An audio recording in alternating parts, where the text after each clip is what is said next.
ज्या ठिकाणी गाड्या फोडल्या, ज्या ठिकाणी दहशत निर्माण केली, पोलीस त्याच ठिकाणी त्याची वरात काढतायत.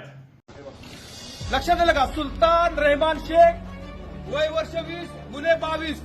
तुमच्या एरियामध्ये यांनी येऊन रिक्षा आणि गाड्या फोडल्या त्या, माहिती आहे का तुम्हाला? जोरात बोला. याला घाबरायचं नाही. नाही सर, याला घाबरायचं नाही. कुणाला जर याच्या विरुद्ध तक्रार द्यायची येऊन सांगायची. समजलं का? अरे आवाज येत नाही. समजलं का नक्की? काय नाव याचं? याचं नाव काय? याचं नाव काय? सुलतान हिजड़ा बोलने का इसको?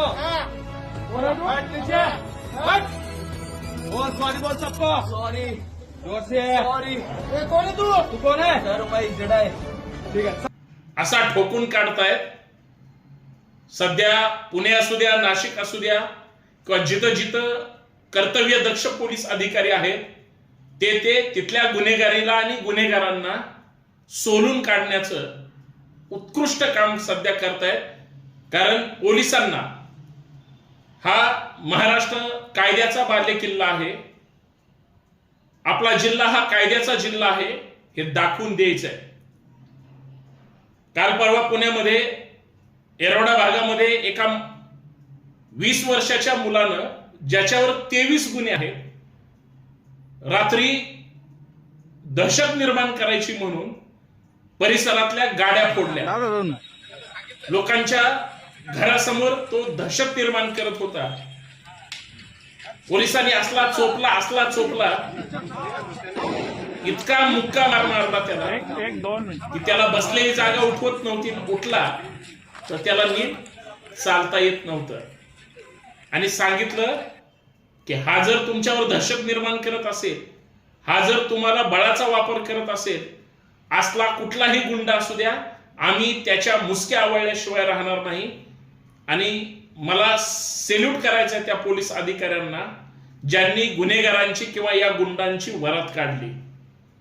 मी एक कायद्याचा विद्यार्थी आहे आणि ज्यावेळेस आपण बीएनएस असो किंवा भारतीय राज्यघटनेतले कुठलेही सेक्शन वाचतो त्यावेळेस लक्षात येतं की गुन्हा कुठलाही असू द्या, गुन्हेगारांना सुट्टी दिली जात नाही. गुन्हेगारांना मात्र बाहेर दहशत करून नंतर त्यांनी टोळ्या निर्माण केलेल्या असतात आणि नंतर टोळ्यांनी एकमेकांच्या विरोधात लढतात, सूड उगवतात, सर्वसामान्य माणसात जगणं मुश्किल करतात. त्या सगळ्या गुन्हेगारांना त्यांची अवकात दाखवण्यासाठी मग जेलमध्ये रवानगी करून किंवा पोलीस चौकीमध्ये ज्यावेळेस असतो तेव्हा पोलीस कोठडीमध्ये पोलिसांचा जो काही महाप्रसाद त्याला मिळतो त्याच्यातून तो अवकातीवर आल्याशिवाय राहत नाही. मग कुठलीही गँग असू द्या, चड्डी गँग असू द्या, कोयता गँग असू द्या, अजून कुठली कुणाची याची टोळी असू द्या, त्याची टोळी असू द्या, नाही चालणार. तुम्हाला कायद्यानंच त्या ठिकाणी राहावं लागेल. सर्वसामान्य माणूस हा आनंदात, सुखात आणि विना टेन्शन, विना दहशतीत तो जगला पाहिजे. याला स्वातंत्र्य म्हणतात. पण ते स्वातंत्र्य हिरावून घेण्याचं काम हे जर गावगुंड करत असतील तर सध्या पुण्यामध्ये, म्हणजे मला विश्वास आहे ज्या पद्धतीनं पोलीस आयुक्तांनी पुण्यातली गुन्हेगारी संपवण्याचं काम केलं किंवा नाशिक मधल्या पोलिसांनी किंवा मुंबईतल्या पोलिसांनी करावं, ठाण्यातल्या करावं, नवी मुंबईतल्या करावं, जिथं जिथं गुन्हेगारी आहे आणि गुन्हेगारी बोकाळलेली आहे तिथं त्यांच्या मुसक्या आवळल्या गेल्या पाहिजेत असं तिथल्या प्रत्येक नागरिकाला वाटतं. आपण जर कायद्याची काही चौकटी समजून घेतल्या तर कायद्याचा धाक प्रत्येकाला आहे. प्रत्येकाला तुम्ही जर गुन्हा केला तर पनिशमेंट मिळते. पोलीस ज्या पद्धतीनं मारतायत ना या गावगुंडांना,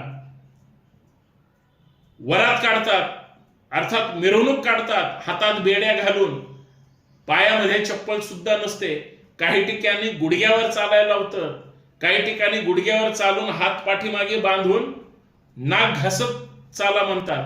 कारण त्या भागातला डॉन कोण आहे? कायदा आहे. पोलिसांवर जी जबाबदारी आहे पोलिसांनी ती खरंच प्रामाणिकपणे जर पार पाडली, सर्वसामान्य माणसं हे निश्चिंत जगू शकतात. पण व्हाईट कॉलर नेते मंडळींनी जर गुंडांना आशीर्वाद दिले गुन्हेगारांना जर नेत्यांनी पाठीशी घातलं तर नेहमी सांगितलं जातं महाराष्ट्राचा बिहार होईल. परंतु पुण्यासारख्या शहरामध्ये, मुंबईसारख्या शहरामध्ये, कुठलंही शहर घ्या जे मेट्रोपॉलिटन आहे, तिथं झोपडपट्ट्यांचं प्रमाण जास्त आहे आणि झोपडपट्टी स्थित असणारी ही सगळी पोरं गुन्हेगारी जगताला आपलं ग्लॅमर समजतात. आणि गुन्हेगारांना लोक कसे घाबरतात, गुन्हेगारांना प्रत्येक जण सॅल्यूट कसं काय करतो, गुन्हेगारांना रिस्पेक्ट मिळतो आणि पैसा सुद्धा मिळतो, हे आपल्याला पण मिळालं पाहिजे. म्हणून छोटी छोटी मुलं, 12, 15, 17 वर्षाची अल्पवयीन मुलं सुद्धा गुन्हेगारांना आपला हिरो मानतात, आयडल मानतात आणि इथं सगळा घोळ होतो. पण सध्या सगळे आयडल पोलिस पोत्यात घालून हाणतायत. जेवढे काही गुंड स्वतःला लय भारी समजतात, पोलीस असं खाली जमिनीवर बसायला लावतात, त्यांना योग्य ती शिक्षा देतात आणि जास्त वळवळ करायची नाही, अन्यथा तुम्हाला सुट्टी नाही. तुम्ही मध्ये आलेला मुळशी पॅटर्न पाहिला असेल. मग गुन्हेगारी जर अति वाढली तर मग त्यांच्यातच वाटतात, टोळ्यात एकमेकांना भिडतात आणि ज्या पद्धतीचा स्वतः एकमेकांमधला नरसंहार, काही गुन्हेगारांना ते ग्लॅमर वाटतं, पण ज्याने दुसऱ्याला मारलंय, संपवलंय, त्याला सुद्धा कोणतरी संपवणार असतो, हे उघड सत्य आहे आणि हे टाळता येणार नाही. परंतु गुन्हेगारीच घडली नाही पाहिजे, गुन्हेगार जन्माला आला नाही पाहिजे, गुन्हेगाराची छाप इतरांवर पडली नाही पाहिजे, गुन्हेगारांना कुणीही आदर्श मानलं नाही पाहिजे, गुन्हेगाराच्या कुणीही दहशत नाही पाहिजे. यासाठी पोलीस बरोबर गुन्हेगारांच्या मुसक्या आवळण्याचं काम करतायत. आणि जर कुणी अशी गाड्या फोडून, महिलांची छेडखानी करून, एखाद्याला मारून टाकून जर कुणी दहशत निर्माण करणार असेल तर त्याला त्या जागेवर सोलून काढण्याचं काम आणि नंतर त्याच्यावर गुन्हे दाखल करून येरवडा जेलमध्ये अत्यंत वाईट अवस्थेमध्ये टाकण्याचं काम सध्या पोलीस प्रशासन करतं.